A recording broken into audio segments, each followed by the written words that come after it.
Salut,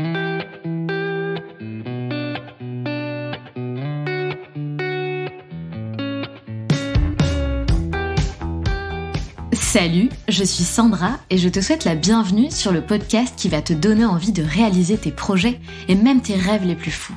Notre mission, t'apporter de l'inspiration. J'échange avec des femmes qui ont osé s'écouter. Choix de vie audacieux, parcours atypique, projets fous, elles nous dévoilent tout sans filtre. L'idée, à travers chaque épisode, c'est d'adoucir tes peurs pour les remplacer par de l'audace et de l'enthousiasme. Du mouvement, du bruit, de la fumée, laisse-toi entraîner par les locomotives. Dansira a 35 ans et c'est la fondatrice de Organized by Dansira. Elle propose des services de home organizing ou en français de coaching en rangement. Elle a travaillé 10 ans dans la mode et il y a 2 ans, elle a décidé de changer de vie. Elle s'est formée à l'architecture d'intérieur. Dansira a grandi une partie de sa vie au Moyen-Orient, où elle y rencontrera des gens du monde entier, ce qui lui donnera envie d'évoluer dans une atmosphère multiculturelle. Elle fait des études de marketing et de communication et fonce ensuite tête baissée dans le monde du travail. Mais un jour, son corps la lâche, elle ne peut plus se lever. Son corps lui dit tout simplement « stop ». Comme beaucoup, Dansira courait après le meilleur job, de plus grosses responsabilités et toujours plus ce besoin de valorisation, de reconnaissance. Pensant que plus elle donnerait, plus elle serait remerciée. La fameuse méritocratie qui ne se révèle pas toujours vraie. Elle décide de se faire accompagner et de travailler sur elle. Quelques années plus tard, après 10 ans de carrière, elle se demande s'il ne serait pas temps pour elle de lancer son propre projet. En mars 2020, elle quitte son poste pour faire un voyage humanitaire en Namibie, mais ça ne se passera pas comme prévu. Elle se retrouve confinée à Paris, sans job et sans projet. Une situation assez anxiogène, mais qui se révélera être au final l'une des périodes les plus incroyables de sa vie. Elle prend de nouveau le temps de vivre.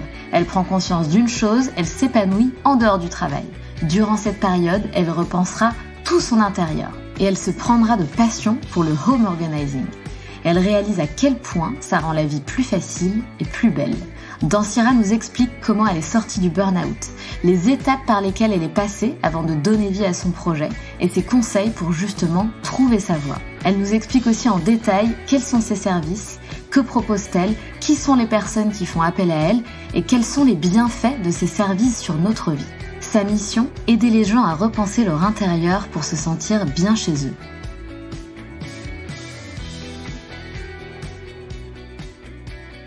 Bonjour Dansira. Bonjour Sandra. Comment vas-tu ? Écoute, ça va plutôt bien malgré le temps pluvieux. Ah mais c'est bien, la planète a besoin de pluie, c'est une bonne chose, non ? Tout à fait, on se réjouit pour ceux qui ont besoin de pluie, exactement. Exactement. Bon Dansira, c'est super cool de t'avoir à mon micro. J'ai hâte que tu nous expliques qui tu es, ce que tu fais et ton superbe projet. Mais avant ça, tu connais la musique. Peux-tu te présenter Dansira en quelques mots s'il te plaît ? Oui, tout à fait. Alors, je m'appelle Dansira, j'ai 35 ans et je suis la fondatrice de Organized by Dansira, qui est une société de home organizing en anglais et coaching en rangement en français, mais on reviendra certainement là-dessus. J'ai travaillé pendant une dizaine d'années dans la mode, en communication, en marketing et en événementiel. Et il y a 2 ans, j'ai décidé de me réinventer, de changer de vie et j'ai décidé du coup de faire une formation en architecture d'intérieur et de me spécialiser donc dans le coaching en rangement. Et c'est comme ça qu'est né Organized by Dansira, en quelques mots.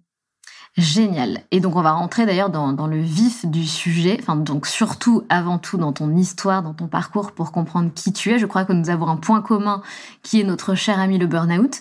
Donc, raconte-nous justement un petit peu, Dansira, quelle est ton histoire, quel est ton parcours. Tu prends le point de départ de ton choix, comme je dis souvent. C'est vraiment toi qui décides de la manière dont tu as envie de nous raconter un petit peu ton histoire et ton parcours. Ok. Alors, je vais commencer un peu tôt et puis après je vais faire un gros bond parce que ce qui est intéressant de savoir sur moi, c'est que j'ai eu la chance de grandir une partie de ma vie à l'étranger, au Moyen-Orient pour être exact, à Bahreïn et à Dubaï. Et c'est quelque chose qui m'a beaucoup formée, qui a beaucoup qui m'a mis en forme finalement dans qui je suis, dans la manière dont j'envisage la vie, à savoir très multiculturelle, très internationale. Et donc, quand j'ai décidé d'aller faire mes études, et c'est ça le bond que je fais, j'ai décidé d'étudier en Europe, mais à Bruxelles, de quitter la France parce que... Alors, je te coupe, Dansira, quand même. Je suis obligée de te couper parce que je suis quelqu'un de très, très curieuse, donc ne m'en veux pas. Je veux en savoir plus. Pourquoi tu étais à Dubaï et au Bahreïn? C'est quoi l'histoire derrière ce moment-là de ta vie? En fait, c'est assez lambda, j'ai envie de dire. C'est que ma mère a eu des opportunités de travail là-bas. Et donc, on a déménagé toute la famille là-bas pour y vivre quelques années. Et ça a été vraiment des années incroyables parce qu'il y a une forme de liberté qu'il y a là-bas qu'il y a pas en Europe.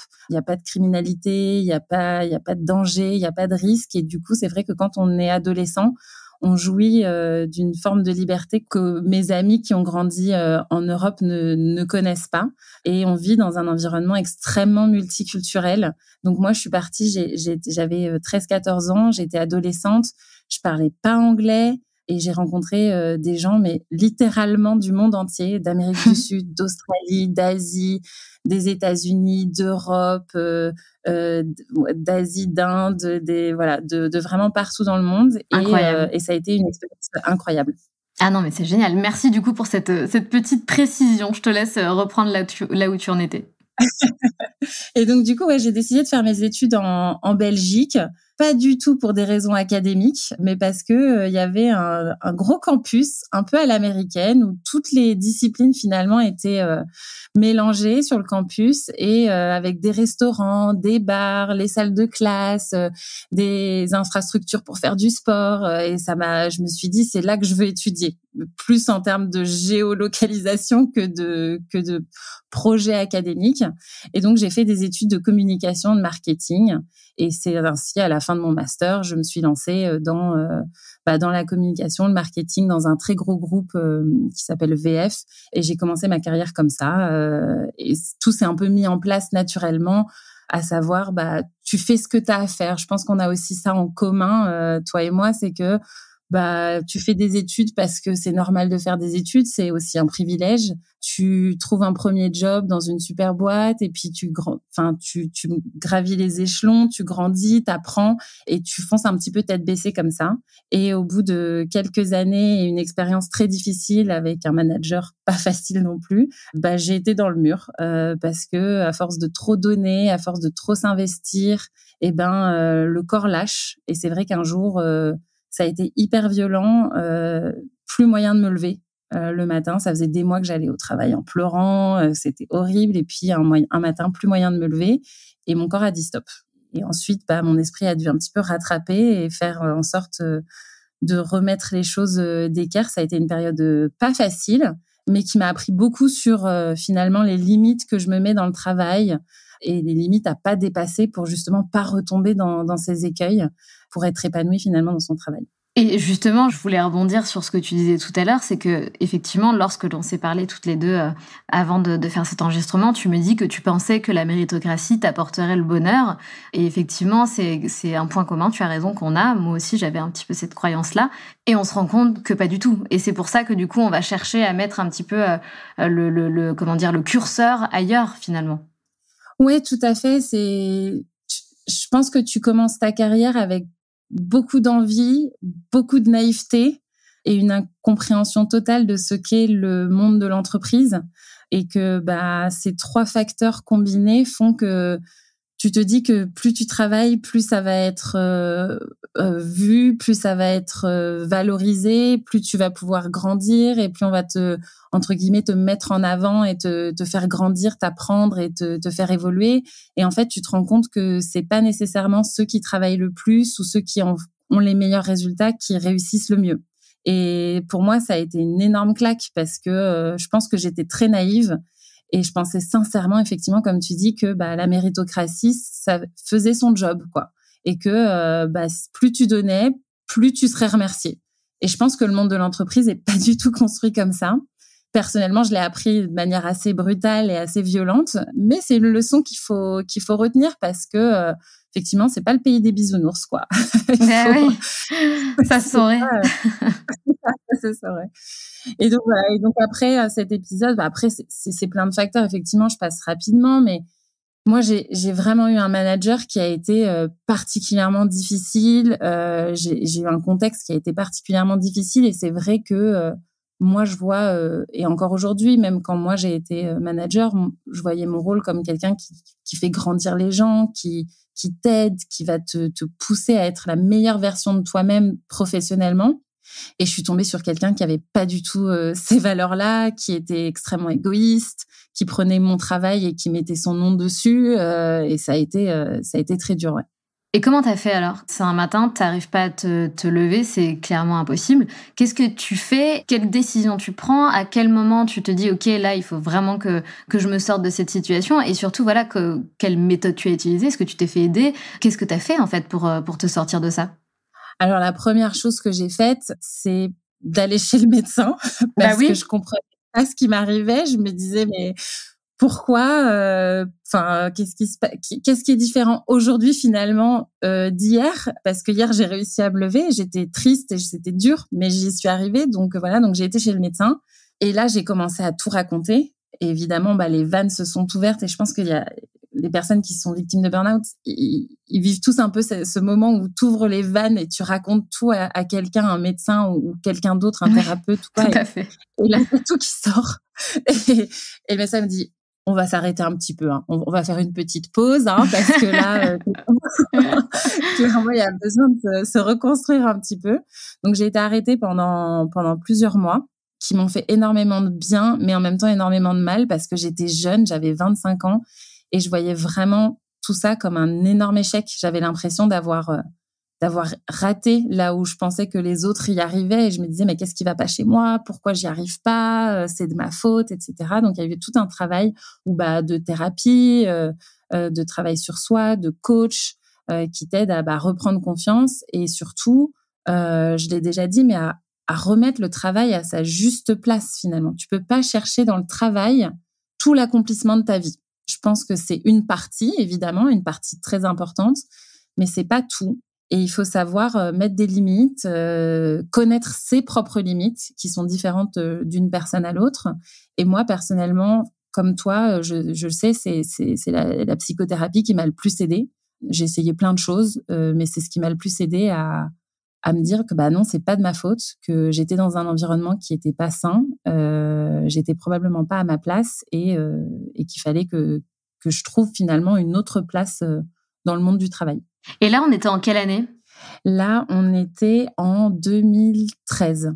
Ah, là, on était en 2013. OK. Ouais. Et qu'est-ce qui se passe par la suite? Combien de temps après tu retournes dans le monde du travail? Tu vois, comment ça se passe un petit peu pour toi? Puisque finalement, ton entreprise, tu l'as lancée bien plus tard. Bien plus tard. En fait, à ce moment-là, je suis pas du tout dans un esprit entrepreneurial. Je suis dans un esprit où j'ai envie d'être dans une entreprise qui a du sens, ou qui, à minima, qui a du sens pour moi. Et donc là, je suis arrêtée 3 mois à peu près. Je suis obligée d'y retourner parce que j'ai cherché du taf, mais entre-temps, j'ai pas trouvé, etc. Et puis, on peut pas rester arrêté indéfiniment. Mais ma décision était prise, qu'il fallait que je parte. Donc, je reviens, et je pense que c'est l'affaire de 2-3 mois, je colle madame, et je trouve autre chose. Et là, je déménage de Bruxelles à Paris, parce que cette nouvelle opportunité dans une petite agence, une petite structure où quand tu rencontres la personne, je sais pas, tu sais, quand tu rencontres des gens et que tu as tout de suite un feeling incroyable et tu dis, c'est là ma place. C'est exactement ce sentiment que j'ai eu. C'était mon entretien, c'était le 14 février 2014, je m'en rappelle comme si c'était hier. Et je me dis, j'avais plusieurs autres propositions en l'occurrence à ce moment-là, mais je savais que c'était là qu'il fallait que j'aille. Et donc, je rejoins l'agence et je trouve en fait ce dont j'avais besoin, à savoir une petite structure, des gens bienveillants, beaucoup de travail, mais tu sais pourquoi tu travailles et tu as l'impression d'apporter ta pierre un édifice, à la construction d'une entreprise. T'es dans les bons moments, t'es dans les moins bons moments. Et c'est vrai que j'ai eu la chance avec Sylvie, qui est la fondatrice de l'agence et qui était ma boss, de créer une relation vraiment unique de travail et personnel, et d'avoir cet environnement de travail que je recherchais finalement depuis le départ, hyper sain, hyper positif, même dans l'adversité, parce qu'en agence, c'est pas tous les jours facile non plus. Bien sûr. Et à faire plein de choses différentes. Chaque projet est différent. Et je me dis, ça me correspond bien, tu vois, je suis un peu touche à tout, je suis curieuse de tout, j'ai toujours envie d'apprendre plein de choses. Et donc, du coup, le travail en agence, c'était vraiment le bon move à ce moment-là. Et ça m'a redonné finalement confiance en moi, confiance en mes compétences, confiance en ma capacité à faire, à produire. Et tout en gardant en tête toutes ces limites qu'il faut quand même se mettre par rapport au travail, par rapport à l'investissement qu'on donne. Et j'ai passé 5 années incroyables. On a fait des projets de dingue. Et ensuite, j'ai décidé de repartir, parce que le travail en agence, c'est top, mais c'est quand même épuisant. C'est constant, c'est très intense. Les clients sont très demandeurs. Donc voilà, j'étais arrivée à un point où j'avais envie d'autre chose. Et je me suis dit, Dansira, réessaye un gros groupe. Parce que j'avais un peu cette frustration de pas y être arrivée la première fois, tu vois. Je me suis dit, t'es plus mature, t'as appris plein de choses, t'es à un autre stade dans ta carrière, donc vas-y. Et donc là, je change. C'était en 2018. Je retourne dans un gros groupe. Et en fait, j'arrive à la conclusion, après 1 an et demi, que en fait, je suis pas faite pour travailler dans un gros groupe et j'y prends pas de plaisir, quoi. Et c'est à ce moment-là que le déclic entrepreneurial se fait. C'est vraiment à cet instant-là où je me dis, j'ai eu l'exemple de Sylvie qui a monté sa structure, qui a créé une équipe incroyable autour d'elle. J'ai eu la chance de rencontrer plein de femmes entrepreneurs. Autour de moi, j'ai pas mal d'amis, de connaissances qui commencent à se lancer un petit peu et dans des domaines totalement différents les uns des autres. Et je me dis, quand je suis en 2019, ça commence un peu à germer dans ma tête que peut-être que c'est le bon moment pour moi pour lancer quelque chose. Et je sais pas du tout dans quoi, et je sais pas vraiment ce que je veux faire. J'arrive à peu près à mes 10 ans de carrière, un peu plus de 10 ans de carrière. C'est un peu, en tout cas pour moi, ça a été un moment assez charnière. Et donc là, la graine commence à pousser. Parce que je suis pas épanouie, je suis pas heureuse dans ce que je fais, même si j'ai des collègues incroyables, que je rencontre des gens super, etc. Professionnellement, je suis pas à ma place. Et donc, en mars 2020, je quitte mon poste avec pour objectif de faire un voyage humanitaire et prendre un peu une année sabbatique pour réfléchir vraiment à ce que j'ai envie de faire. Bon, j'ai un sens du timing un peu moyen, hein. J'avais envie de faire la voix off en disant « Mais tout ne se passera pas comme prévu ». Exactement. J'ai l'impression qu'en mars 2020, rien s'est passé comme prévu pour personne finalement. Oui, c'est sûr. Mais je devais partir donc le 15 mars 2020 en Namibie pour un voyage humanitaire j'étais à la fois anxieuse, stressée, heureuse, excitée, une pile électrique, et je voyais la situation avec le Covid évoluer et je me disais tous les jours, oh là là, je sais pas pourquoi je sens que ça va pas le faire. Et finalement, évidemment, le 15 mars, on a été confinés et je ne suis absolument pas partie en Namibie, ce qui est un grand regret. Mais je me dis que, je crois vraiment que tout arrive quand ça doit arriver, que le destin fait que parfois tu dois être à certains endroits, à certains moments, et que s'il y a une autre opportunité qui ne se passe pas comme prévu, c'est que c'était pas le bon moment pour le faire. Tout à fait. Donc je ne perds pas espoir qu'un jour je pourrais faire ce voyage humanitaire, parce que c'est quelque chose qui me tient vraiment à cœur. Et là, on est confiné à Paris. J'ai pas de job, j'ai pas de projet. Donc au début, je suis un peu stressée. Bah oui. Je me dis comment je vais vivre. Je suis quelqu'un. J'adore bosser, quoi. J'adore être active. J'adore faire plein de choses. Et donc là, je me retrouve un peu face à moi-même.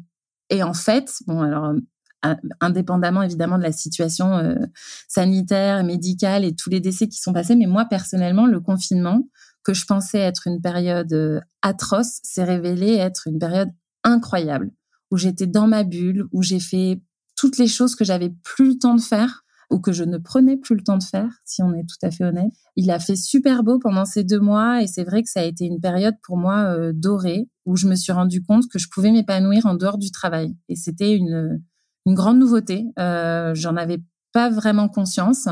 Et donc, ça m'a vraiment permis de me recentrer sur moi, sur mes envies, de réfléchir. Et en plus de réfléchir à un moment où finalement, tout le monde est dans la même situation que toi. Donc, t'es pas au chômage toute seule chez toi à te dire qu'est-ce que je vais faire de ma vie. C'est-à-dire que tout le monde est coincé chez soi, évidemment dans des situations plus ou moins différentes, mais en tout cas, tu manques rien, quoi. Il se passe rien dehors.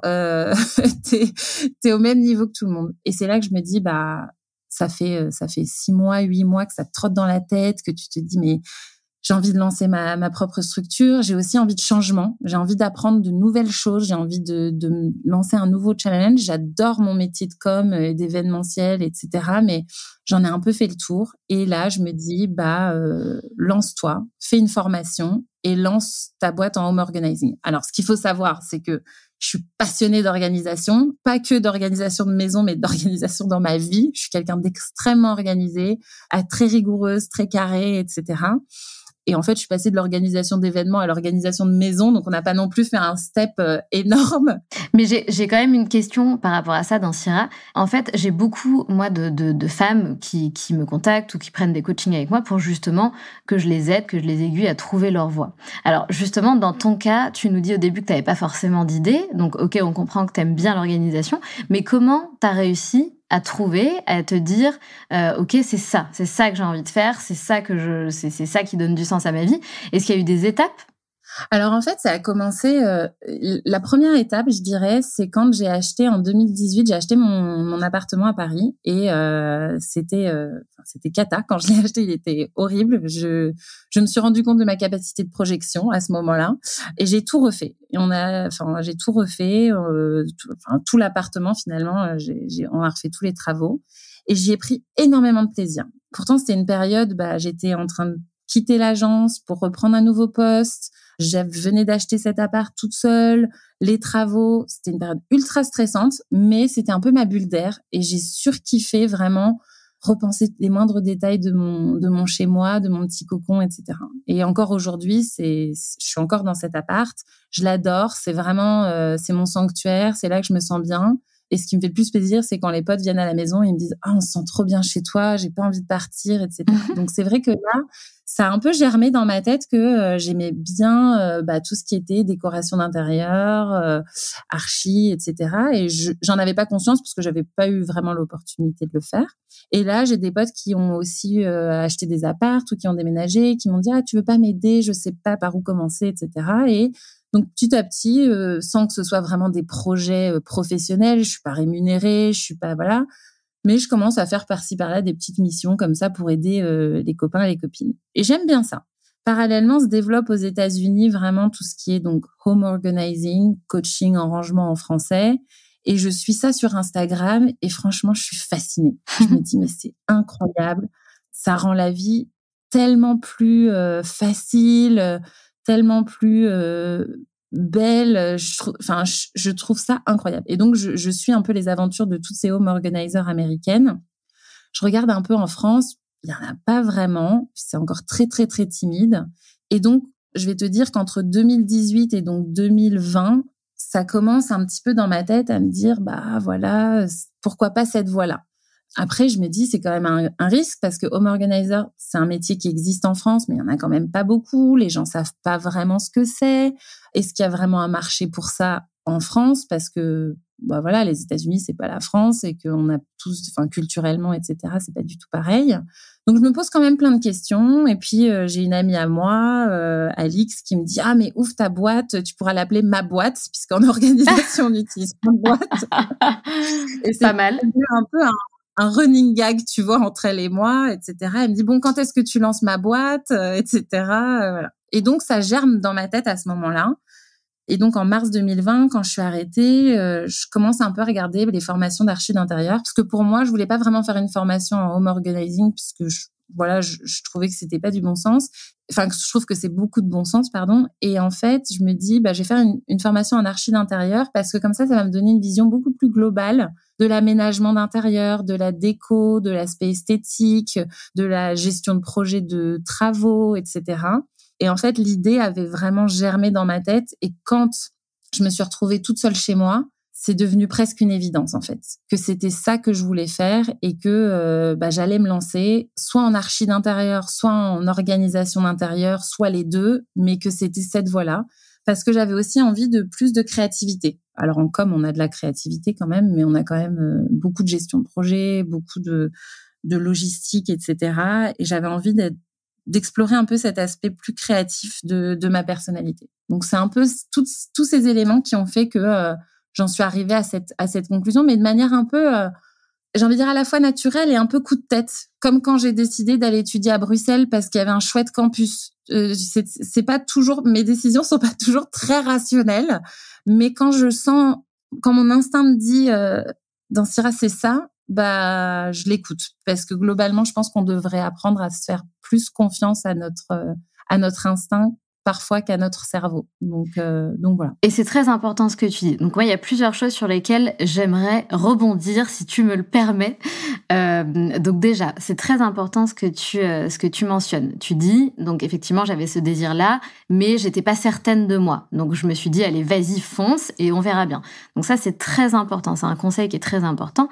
Il faut passer à l'action. C'est-à-dire que même si c'était pas le bon choix, c'est pas grave, tu te serais redirigé vers quelque chose, mais dans tous les cas, tu aurais avancé. Donc ça, c'est très important. Deuxième point que tu as donné et qui est un conseil aussi crucial, tu dis, j'ai commencé par faire des petites missions chez mes potes, gracieusement. Et ça, c'est génial aussi. C'est des super conseils que tu donnes. Enfin, je sais pas si tu t'en rends compte, mais je te le dis. Du coup, c'est vraiment pour toutes celles qui se disent, ah mais oui, mais c'est vrai, moi aussi, je voudrais trouver ma voie, etc. Tu vas voir que ça va vraiment leur parler. Donc, deuxième point, c'est important, voilà, s'il y a un truc qu'on aime, effectivement, c'est de le faire de manière gracieuse, de proposer nos services gracieusement auprès de son entourage, en fait, pour voir s'ils apprécient les services, si nous, on apprécie de faire ce qu'on avait envie de faire.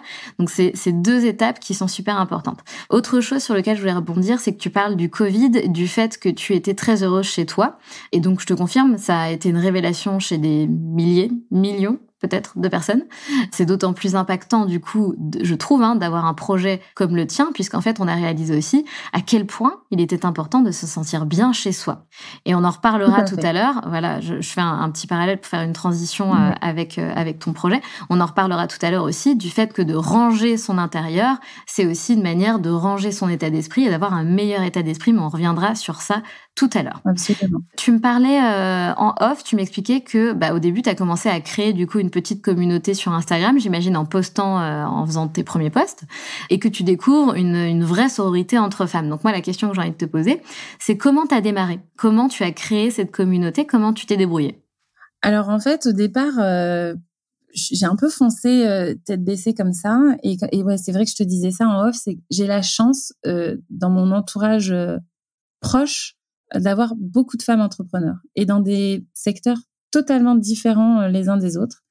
Et c'est vrai que ça m'a apporté beaucoup de confiance finalement parce que c'est vrai que monter un projet seul, c'est pas facile. Faut pas non plus se voiler la face. Il y a des moments plus durs, on doute. Est-ce que c'est la bonne décision? Est-ce que je fais bien? Est-ce que je fais pas bien? On n'est pas non plus expert dans tout. Moi, ma formation, c'est la communication, le marketing. Et qu'en plus, quand on se reconvertit, il y a aussi ce côté un peu imposteur. Est-ce que vraiment j'ai ma place, etc. Et toutes ces femmes autour de moi, elles m'ont soutenue parce qu'elles ont vécu des choses similaires ou au contraire, leur vécu était totalement différent et m'a permis d'avoir de la perspective sur ce que je faisais. Et c'est vrai que cette sororité, je trouve, entre femmes en général et puis femmes entrepreneurs en particulier, elle est très forte parce que je pense qu'il y a des choses que tu peux comprendre que quand tu le fais toi aussi ou que tu l'as fait et que du coup, quand tu as un coup de mou ou que tu as quelque chose dont tu es très fier, au contraire, de pouvoir le partager avec des gens qui vivent un peu la même chose que toi, ça n'a pas de prix. Et c'est vrai que j'ai autour de moi une dizaine de femmes dont je suis assez proche qui ont aussi fait le choix de l'entrepreneuriat à différents moments de leur carrière. Et ça me galvanise, en fait. J'ai l'impression, je les soutiens dans leurs projets, elles me soutiennent dans mon projet. On s'entraide, on se soutient, on se motive, on se console. Et ça, je trouve que c'est vraiment une des plus belles expériences que j'ai de l'entrepreneuriat, c'est ça, finalement. C'est de pouvoir prendre mon téléphone, un jeudi matin parce que là, c'est super dur et d'appeler mon amie Yousra qui a monté une pâtisserie végane au Moyen-Orient et de dire alors là, je suis au fond du trou, c'est super dur. Et elle me dit ah mais moi aussi j'ai eu ça. Explore cette piste, vois cette personne. Ou j'ai une amie à moi qui est coach et qui me dit non mais c'est normal de se sentir comme ça, ne t'inquiète pas. Où j'appelle Sylvie, mon ancienne boss, et je lui dis ah regarde j'ai réussi à avoir ce projet-là, je suis trop contente. Et elle me dit mais je suis tellement fière de toi. Et en fait c'est plein de choses comme ça qui te au quotidien qui te poussent, qui te motivent, où tu te sens moins seule parce que quand tu lances un projet, à part si t'es évidemment en partenariat, t'es seule. Donc voilà, c'est quelque chose qui est très important pour moi. Et ça fait encore partie, tu donnes encore un conseil hyper important que je tiens à souligner. Donc effectivement, se créer un entourage qui peut nous soutenir, un entourage qui nous ressemble et qui comprend ce qu'on est en train de vivre, c'est hyper important quand on est dans l'entrepreneuriat d'être entouré d'entrepreneurs et entrepreneuses pour se conseiller, pour brainstormer, pour se serrer les coudes.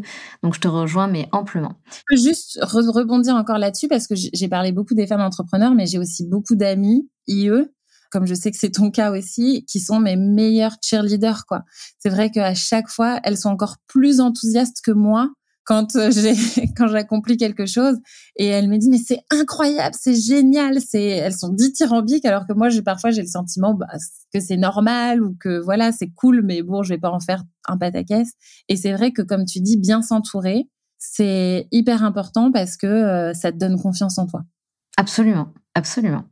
Est-ce que tu peux nous expliquer, parce que bon, moi, ton projet, clairement, ça me fascine. C'est vraiment des sujets qui me passionnent aussi. J'adore ça. J'ai regardé des tonnes d'émissions sur Netflix en lien avec ça.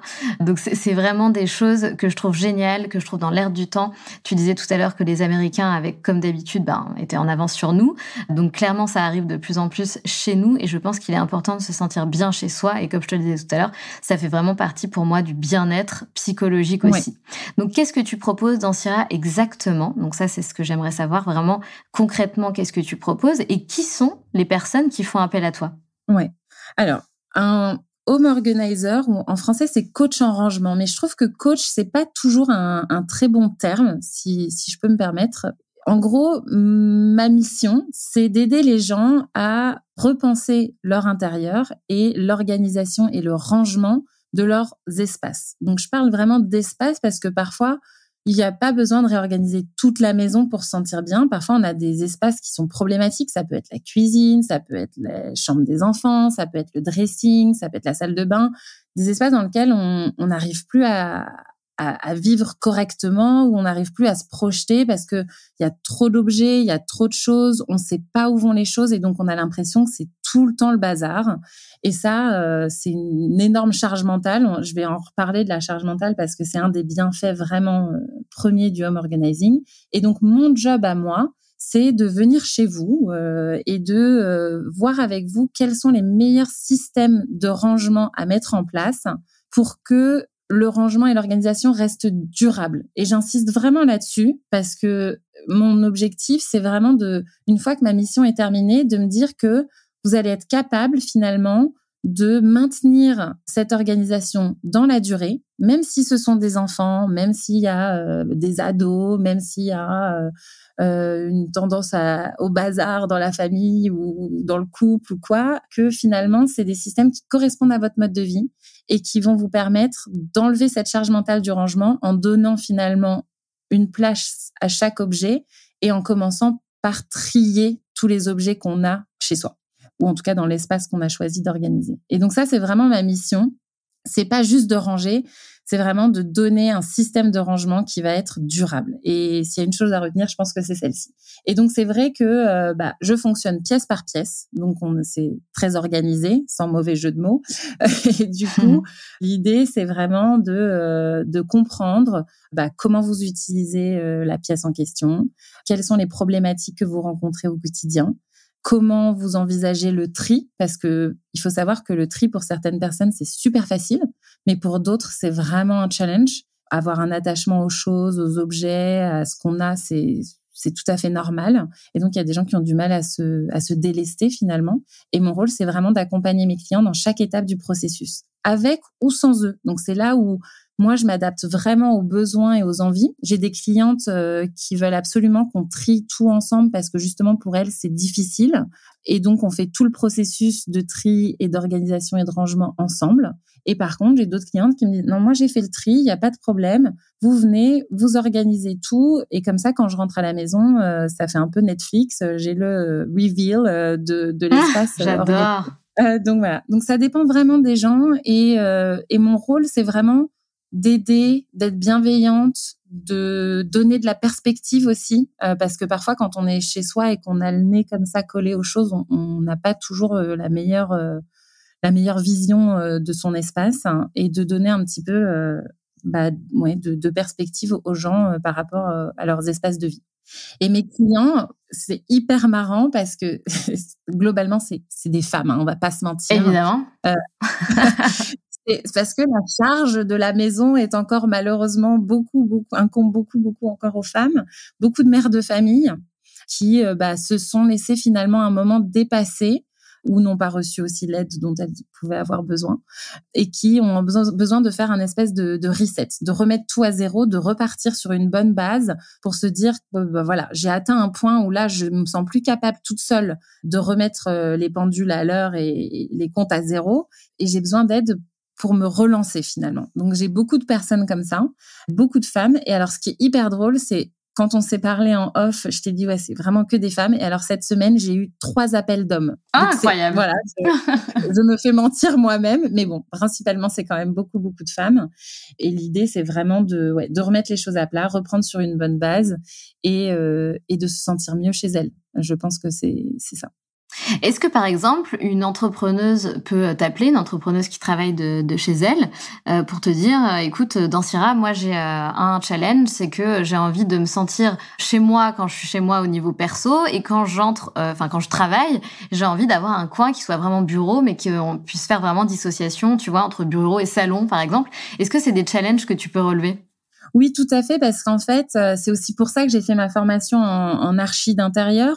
Pour moi, l'organisation va pas finalement sans les notions d'aménagement, de décoration, etc. Pour moi, c'est un tout. Je pense qu'il y a des gens qui se sentent pas bien chez eux parce que c'est le bazar, mais que le reste du temps, ils sont très heureux de leur décoration, que leur appartement ou leur maison, elle est aménagée à leur goût, etc. Mais j'ai aussi beaucoup de clients qui, au début, me contactent plus pour une mission d'organisation et puis ça penche vers l'archi, vers la déco. Parce que comme tu dis, on a des espaces plus ou moins grands. À Paris, moi, je suis à Paris, donc parfois on a des petits appartements et il faut qu'ils soient un peu multifonctionnels, c'est pas toujours évident et donc effectivement cette casquette d'architecte d'intérieur me permet d'apporter, j'ai envie de dire, une couche en plus à la partie organisationnelle et de penser le tout dans un schéma plus global de aménagement, décoration, organisation. Et ça, c'est vraiment c'est les projets que je préfère évidemment parce que on commence de A et on va jusqu'à Z et c'est top. Franchement, c'est hyper satisfaisant. Est-ce que tu sais qu'il y a des personnes qui proposent justement d'allier astrologie et décoration d'intérieur? Et aussi, j'ai 2 questions en une. Est-ce que ça te parle aussi? Est-ce que tu es familière avec tout ce qui est Feng Shui? Alors oui, je suis pas une grande experte. Alors l'astrologie, ça j'en ai entendu parler, mais c'est vrai que je suis pas très très familière. Et le Feng Shui, c'est quelque chose qui m'intéresse énormément. Pendant ma formation, d'ailleurs, j'ai fait une spécialisation sur le Feng Shui. Donc, je pense alors, que ce soit l'astrologie ou le Feng Shui, on a tous une personnalité en fonction de nos signes astrologiques. Moi, j'y crois. Après, tout le monde n'est pas obligé d'y croire, mais moi, je pense vraiment et je le vois de toute manière chez mes clients, sans prendre les signes astrologiques, on a chacun notre personnalité, on a chacun notre manière de vivre, on a chacun la manière dont on appréhende finalement son intérieur. Et moi, c'est vraiment un rôle que je prends très à cœur de m'adapter aux gens. Chez moi, c'est organisé à ma manière parce que c'est comme ça que moi, j'aime bien faire les choses et je sais comment j'utilise les espaces. Mon rôle, c'est aussi de rentrer dans la tête de mes clients, parfois de les challenger aussi, mais surtout de rentrer dans leur tête et dans leur quotidien et de dire, OK, mais cet espace, quelle est sa fonctionnalité, qu'est-ce qu'il doit faire? Et je trouve que l'astrologie et le Feng Shui dans ces éléments-là apportent énormément parce que ça influe sur nos goûts, ça influe sur nos choix, ça influe sur les énergies qui circulent dans la maison, etc. pas toujours facile le feng shui, surtout dans les petits espaces, parce que oui, il faut pas mettre le lit en face de la fenêtre, etc. Bon, à Paris, c'est pas toujours une évidence, on va dire, mais je trouve que c'est quelque chose d'hyper intéressant et que j'essaye parfois d'intégrer quand c'est possible dans mes projets, en fonction aussi de la personne que j'ai en face de moi, puisque faut bien dire, il y a des gens qui n'ont absolument rien à faire. Mais moi, je trouve que c'est hyper important et ça joue vraiment dans le fait de se sentir bien chez soi. Dans l'un de tes posts, tu dis que le rangement, c'est le changement. Et donc, c'est vrai que c'est quelque chose qu'on dit assez souvent. Hein. On associe le rangement au changement. Donc, j'ai encore une fois 2 questions en une. Pourquoi est-ce qu'on dit ça? Même si moi, je connais la réponse. Et qu'est-ce qui se passe concrètement pour tes clientes? C'est-à-dire, qu'est-ce que tu apportes? Donc, on a bien compris ce que tu apportais dans leur intérieur. Mais qu'est-ce que tu as comme retour? Qu'est-ce que ça change réellement dans leur vie?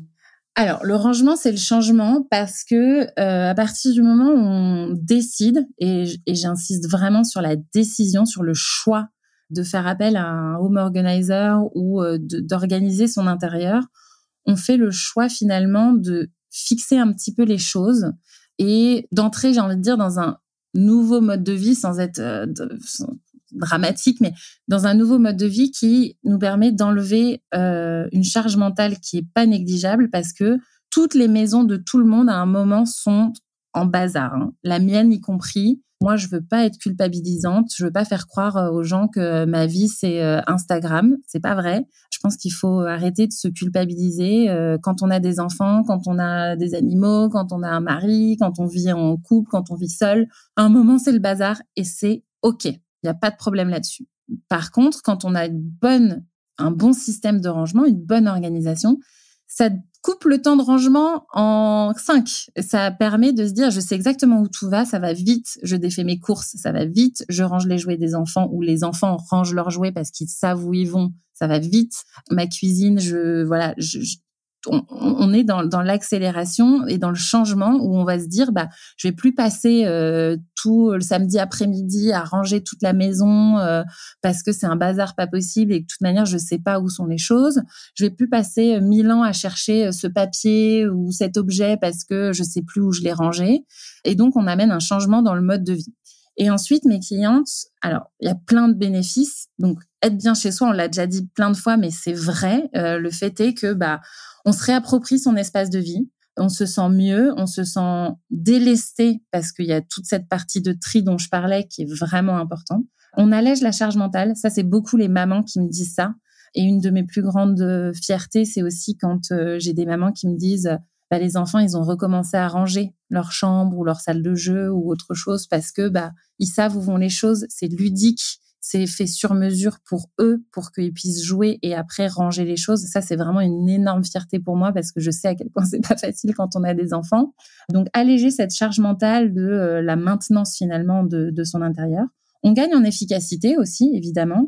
Il y a l'esthétisme, parce que moi, je suis très axée, c'est peut-être la partie architecture d'intérieur, mais je suis très axée sur rendre les choses belles. Parfois, je vais dans des appartements ou des maisons qui ont été refaits, où tout a été, le moindre détail déco a été repensé.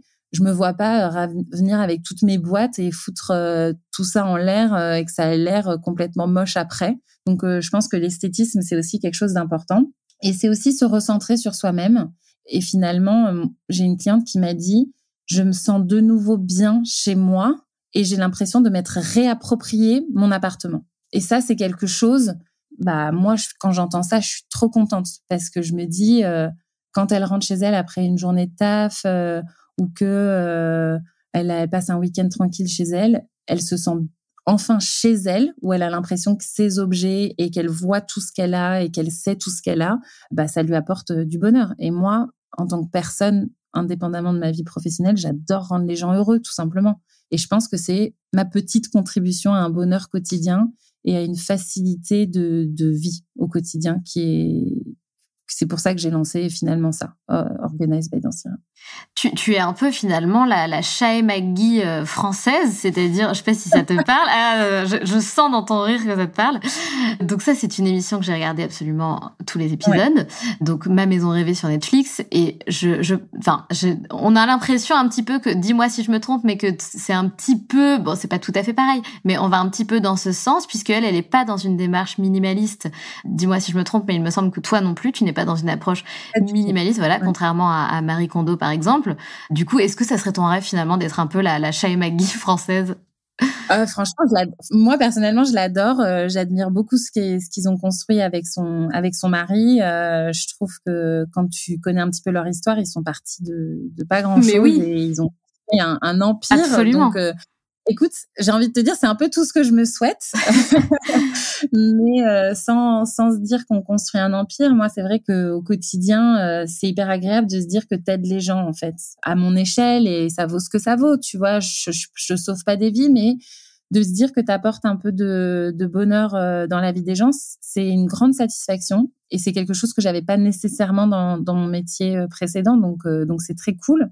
J'adore aussi The Home Edit. Ils ont aussi un show sur Netflix qui est vraiment que sur l'orga, là, pour le coup, avec Cléa et Johanna. Ça me fait aussi kiffer. J'admire aussi tout ce qu'elles ont construit. Et donc voilà, donc non, c'est des exemples, c'est des bons profils. Et c'est important parce que tu dis tu sauves pas des vies, donc oui, effectivement, mais par contre, mentalement, comme on disait, tu libères de la charge mentale, et c'est hyper important parce que tu as des personnes, mais vraiment, qui, comme tu le disais, qui se laissent vraiment dépasser dans leur intérieur, et plus tu accumules, moins tu fais, plus tu laisses aller, et moins ça va dans ta tête et dans ta vie. Enfin, pour moi, tout est lié, en fait.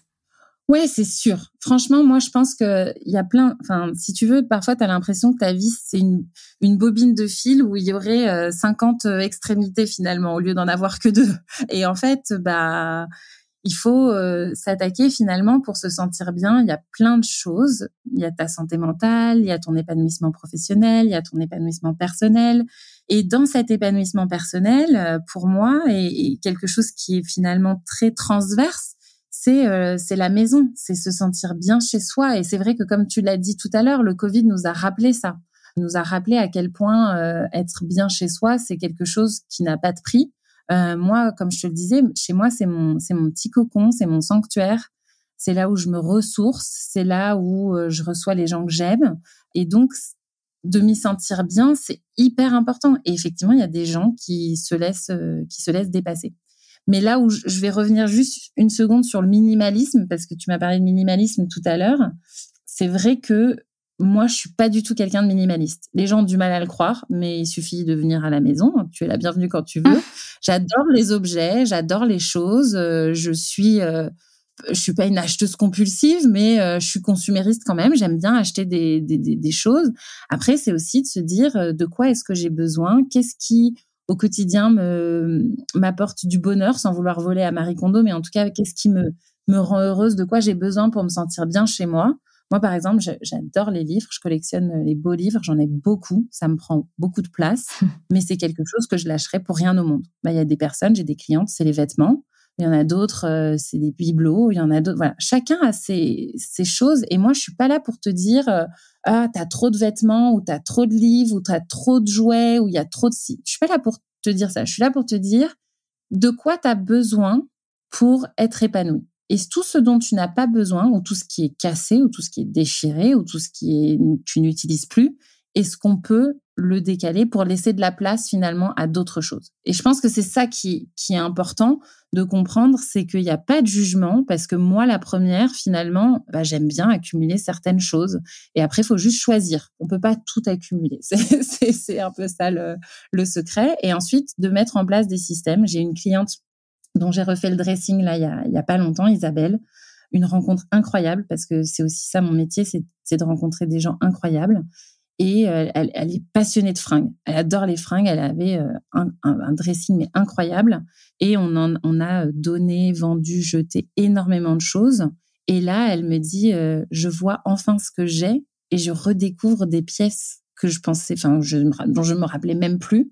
Et je revis, quoi. J'ai l'impression de me réapproprier mes fringues. Moi, je suis trop contente. Et elle en a encore beaucoup. Je lui ai fait la blague. Je lui ai dit, tu peux encore t'habiller tous les jours de l'année différemment si tu veux. Donc, on n'est pas dans du minimalisme. Mais elle a fait un travail énorme sur le tri. C'était très difficile pour elle. Et pourtant, après, elle en était hyper contente. Et ça, je pense que c'est vraiment hyper important, quoi. De s'adapter aux gens qu'on a en face de soi, d'essayer de les comprendre pour leur offrir les meilleures solutions. Et je lui ai dit à la fin, je fais, Isabelle, maintenant, tu rentres quelque chose, il y a quelque chose qui sort. Parce que tu te rends compte que tu n'as pas besoin de tout ce que tu as. Donc, voilà. Et elle s'y tient. Ça fait 2-3 mois, je l'ai eu par message, là, il n'y a pas longtemps. Et elle me disait, Dansira, tu serais trop fière de moi. J'ai acheté un nouveau pull, et j'ai sorti un pull. C'est bien. C'est une technique que j'utilise également tout le temps. Très, très importante. Très bonne méthode. En tout cas, Dansira, t'as l'air vraiment passionnée. Moi, de ce que je retiens, t'as l'air vraiment passionnée par ce que tu fais et ça, on adore. Et t'as l'air d'apprécier, en fait, de distribuer de la joie et d'aider tes clientes et tes clients. N'oublions pas les 3 hommes qui t'ont appelé. Donc ça, c'est génial. Comment on fait parce que j'imagine qu'il y a plus d'une auditrice qui va trouver ton projet exceptionnel. Si elles ont envie de te contacter, est-ce qu'elles te contactent via Instagram directement ? Elles peuvent me contacter via Instagram, il n'y a pas de souci. Elles peuvent aussi me contacter via mon site qui est organizedbydansira.com. Mais par Instagram, ça fonctionne. Et sur mon site, il y a un petit formulaire de contact pour m'expliquer un petit peu quel est votre projet, quelles sont vos problématiques. Et ensuite, je vous recontacte. On se fait un petit call, comme on dit. Et ensuite, l'idée, c'est qu'on se rencontre chez vous pour que vous puissiez me montrer un petit peu votre appartement, les espaces que vous souhaitez réorganiser. Et à partir de là, on lance le projet. Voilà. Génial. Écoute, merci. Merci pour tout ça. Comme tu le sais, dans les locomotives, dans le podcast, nous avons 3 questions rituelles à la fin de chaque épisode. Donc, tu ne vas pas y échapper, Dansira. J'écoute depuis longtemps, donc je connais, mais c'est pas facile. Non, c'est pas facile. Mais il faut répondre spontanément. Voilà, c'est l'objectif. Quel était, Dansira, ton rêve de petite fille ? Alors moi, quand j'étais petite fille, je voulais être pédiatre. Je sais pas j'adorais les enfants et donc du coup, je voulais aider les enfants à aller mieux et à plus être malades. Il s'est avéré que j'étais vraiment trop nulle en sciences et que j'aurais jamais pu faire médecine, mais c'était ça mon rêve de petite fille. Voilà. Très bien. Est-ce que tu as un mantra, une phrase qui te guide dans la vie ? Alors, j'en ai plein parce que je suis très mantra, mais j'en ai 2 que j'aimerais partager avec toi et avec tes auditrices. Le premier, c'est une amie à moi qui m'a dit ça quand j'ai fait mon burn-out et c'est resté avec moi depuis. Elle m'a dit, Dansira, tu n'es pas un arbre. Si tu n'es pas heureuse là où tu es, bouge. Très bien. Et c'est quelque chose qui m'a suivie dans ma vie parce que c'est vrai qu'on a tendance parfois à être tétanisé et à pas bouger alors qu'on n'est plus bien là où on est. Et je trouve que c'est quelque chose qui est important de se rappeler parce que c'est vrai qu'on a toujours la capacité du changement finalement. Et la deuxième, c'est quelque chose que je me répète très souvent parce que je suis très exigeante avec moi-même. C'est tout simplement fais du mieux que tu peux. Peut-être qu'aujourd'hui, c'est pas beaucoup et demain, ce sera énorme, mais toujours faire du mieux qu'on peut pour être toujours fier finalement de ce qu'on fait. Donc, voilà. Et pour éviter de se culpabiliser aussi à toujours... Pour éviter de se culpabiliser et d'être trop dur avec soi-même. Tout à fait. J'ai des jours où ce que je peux, du mieux que je peux, c'est là. Et puis, il y a d'autres jours où c'est 10 fois plus haut. Mais c'est pas grave parce que ce jour où ça allait peut-être pas super bien, j'ai quand même donné le meilleur de moi-même. Et ça, c'est quelque chose que je me répète presque quotidiennement parce que quand on est entrepreneur, c'est vrai que il y a toujours plein de trucs à faire. Moi, j'ai des millions d'idées. J'ai l'impression qu'il n'y a pas assez d'heures dans la journée pour faire tout ce que je voudrais faire. Et donc, d'essayer d'être un petit peu plus bienveillant avec soi-même et de pas se culpabiliser, comme tu dis, sur les choses qu'on n'a pas eu le temps ou pas eu l'énergie de faire un jour J. Il y a plein d'autres jours derrière qui seront peut-être meilleurs. Et pour toi, c'est quoi être la locomotive de sa vie ? C'est, pour moi, être libre, accepter sa liberté, parce que je pense qu'on est tous plus ou moins libres, mais accepter sa liberté, l'embrasser pour faire ce qui nous rend heureux finalement et ne pas avoir peur du changement, parce que je pense que on n'est pas destiné à faire la même chose toute sa vie, à être la même personne toute sa vie. Je pense qu'on évolue tous, on apprend plein de nouvelles choses au quotidien et il faut jouir de cette liberté pour se dire aujourd'hui j'ai envie de faire ça, aujourd'hui c'est ça mon projet, et puis peut-être que dans 3 ans, dans 5 ans ou demain, j'aurai envie d'autre chose et c'est OK. Merci Dansira sur ces belles paroles. Je te souhaite une très belle continuation et puis à bientôt. Merci. À très bientôt. Merci Dansira.